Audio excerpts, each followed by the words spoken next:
Okay, now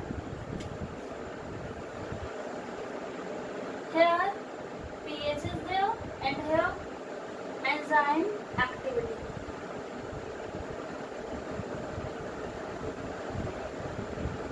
Now I told you enzymatic activity will be maximum at the optimum pH. So it is like this.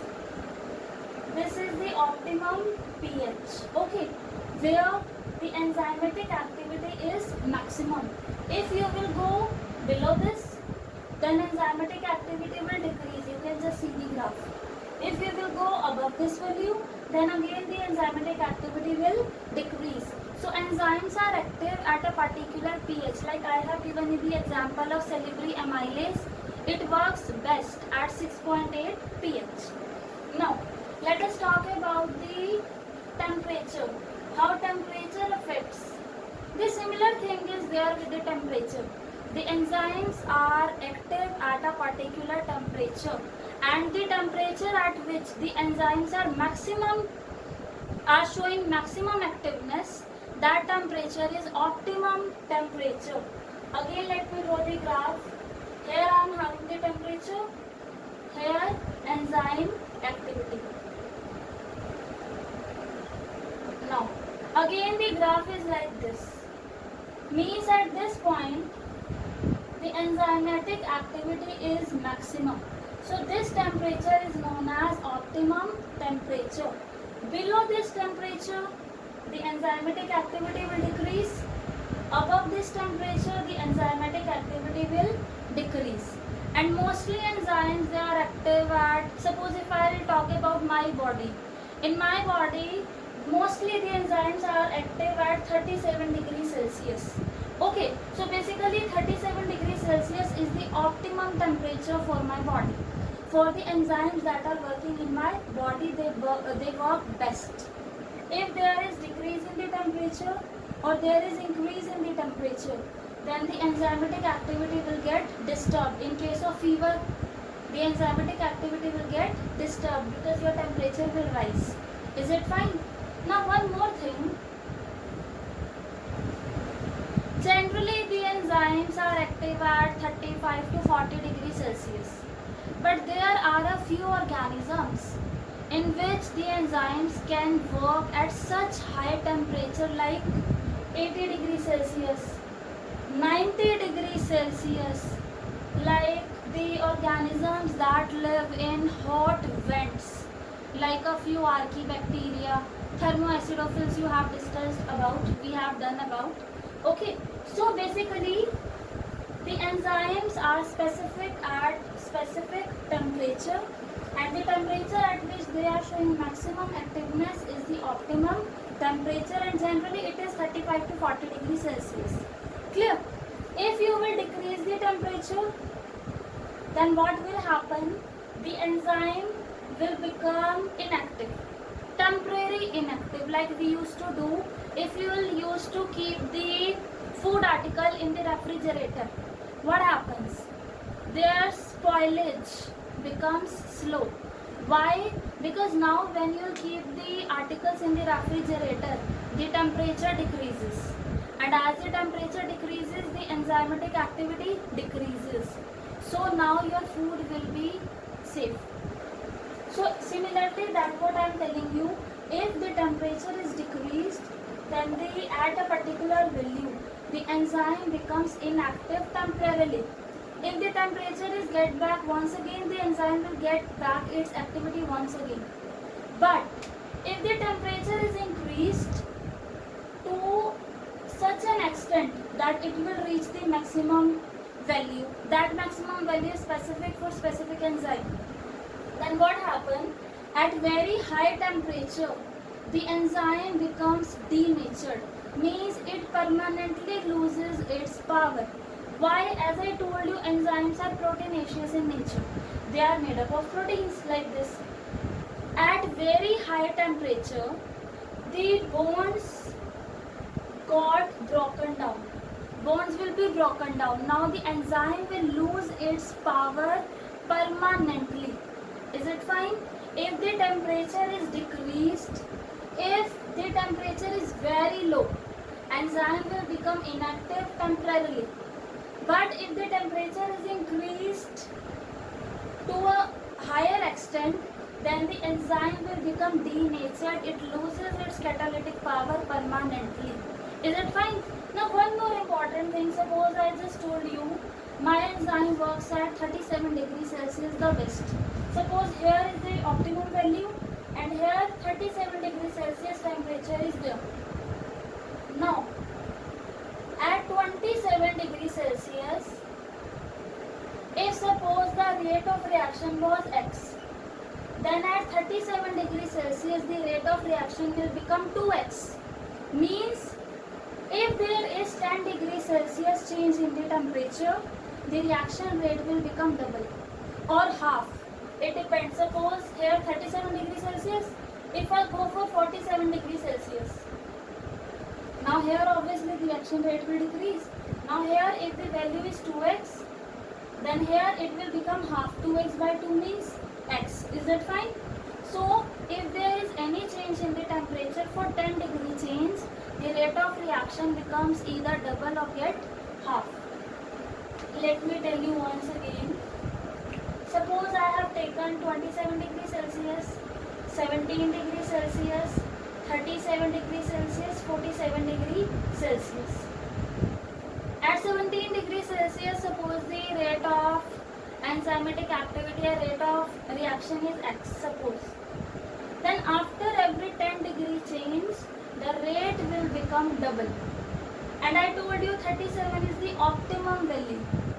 If I talk about my body, then if there is 10 degrees Celsius change, 17 to 27, now rate will become double. Again 10 degrees Celsius change is there, the rate will become double. Is it fine? Now again 10 degrees Celsius is changed, but now the rate will decrease by 2 times. It will be divided by 2. It will be 2x. 4x by 2, 2x. Am I clear? If there is 10 degrees Celsius change in the temperature, the rate of the reaction either get double or get half. If 37 is the optimum value, here the rate will be maximum. You can just see. The rate is maximum. Below the 37 degrees Celsius, the rate will be lower, and above the 37 degrees Celsius, again the rate will be lower. So this is how temperature affects the enzymatic activity.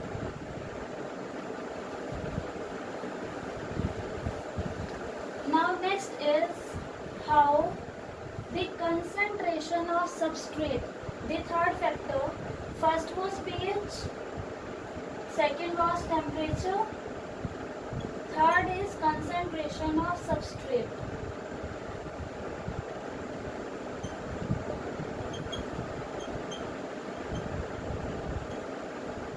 Okay, so one thing is obvious, if the substrate will be more, then the enzymatic activity will be more. But after a particular limit, a value will reach when increase in the substrate concentration will not affect the enzymatic activity. Let me explain this. Suppose here I am having concentration of substrate .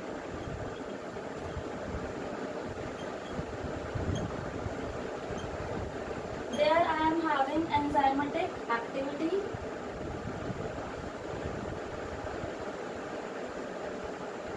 Now, this is obviously common sense thing that if the substrate will increase, the reaction rate will increase. But suppose here will reach a point when if you are increasing the substrate, still the enzymatic activity will not increase, it will be constant. Now here comes the question why. Actually what is happening in your body, we are having limited number of enzymes. Suppose for catalyzing one reaction I am having 10 enzymes. Suppose. Now if you will provide one substrate,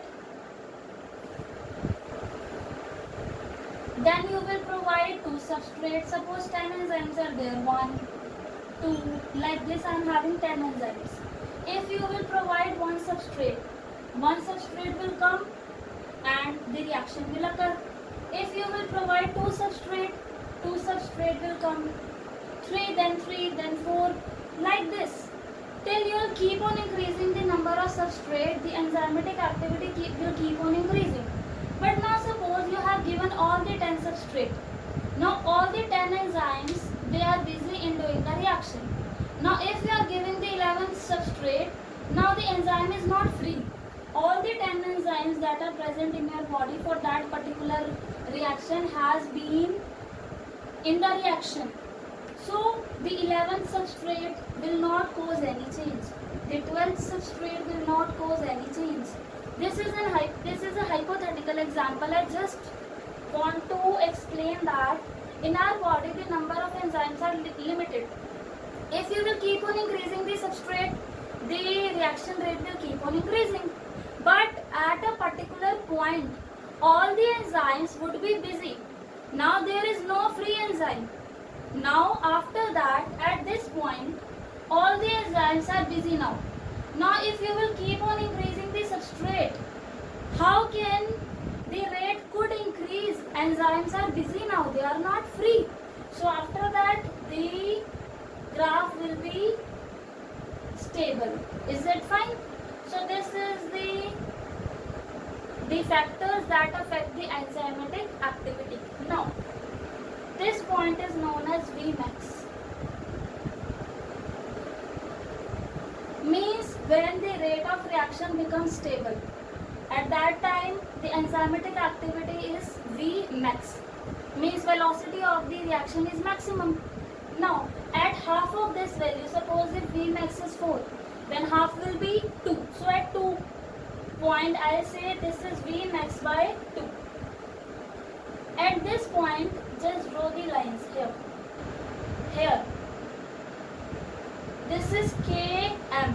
Maclaurin constant means at Vmax by 2, velocity of the reaction, the concentration of substrate is known as Km. Okay, Km is concentration of substrate when the rate of the reaction is Vmax by 2. And what is Vmax? The maximum rate of reaction. After that, the reaction becomes stable. There is no increase in the enzymatic activity. Is it fine?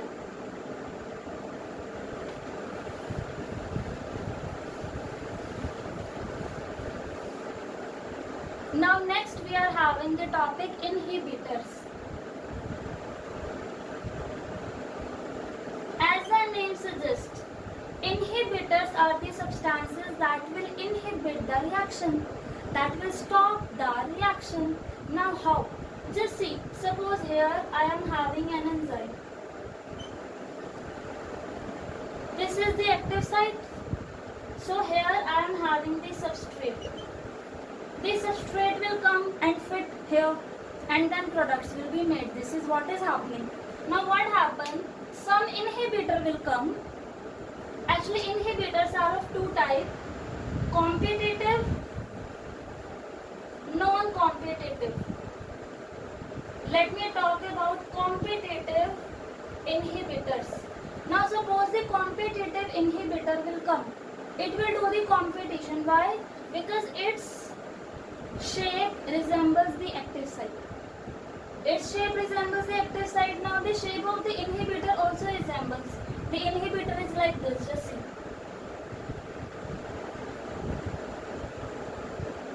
Now what will happen if the number of inhibitors are more? They will come and join at the active site. The substrate won't be able to join. Am I clear? What is happening in the competitive inhibitor? The shape, the structural arrangement of the inhibitor and the active site is same. So what will happen if the competitive inhibitors are more? Then they will come and join the active site.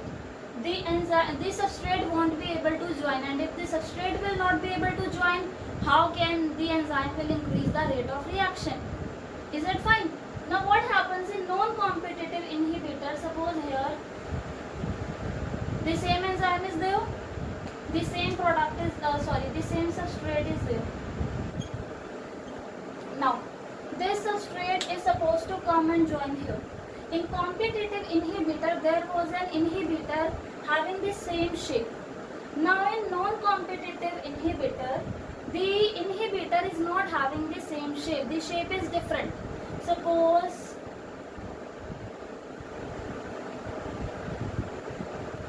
let me make it like this. This is our inhibitor. Its shape is totally different. Just see here. Its shape is totally different. Now it can't bind at the active site. At the active site, the enzyme will bind. Sorry, it will not bind. Now what is happening? Just see. When the enzyme is about to bind, what it will do? It will go and bind at some other site.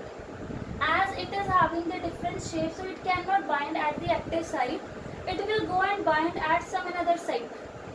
Although I have drawn it like this, but it is not like this. I told you in the beginning that there are crevices all over the body. So all over the body cracks are there, crevices are there. So it will go and join at some other place. Suppose it has joined here.